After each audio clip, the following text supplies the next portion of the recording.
Hey, so have you been hearing more about NDL in the neurodiverse community? And that is nonverbal learning disorder.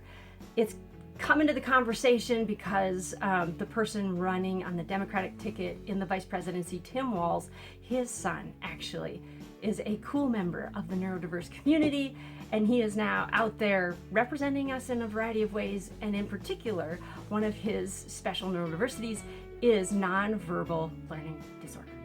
And he has great support from his family, which is part of the reason I wrote this article, because it is a really good example for those families looking to know, how exactly do I handle this?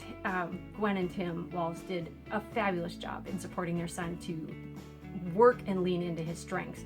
So that's what happens when you have two incredible teachers that have seen learning differences before and know how to work with that. Some of the key things that stand out, if you're like, might I have NDL?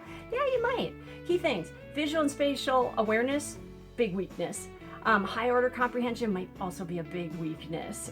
Social communication could also be a pretty big weakness. Math concepts, and well, our favorite, executive function. That always falls under that neurodiverse difference item. I'm not going to go into stuff about students. You can read that in my article if you want to. I will talk a little bit about adults.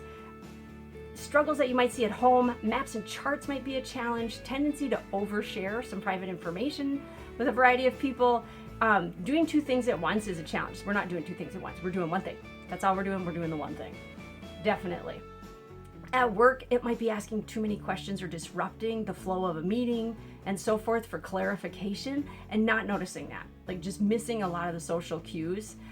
Missing some deadlines potentially. Planning tasks can be a bit of a major challenge. So there's a great quiz that's also in that article if you want to hop over to that. Top tools to help out with that, because I'm not just here to talk about the one thing. Like, top tools to help out with that: task lists with check boxes, huge win. Calendars, digital, if it can be, whatever works.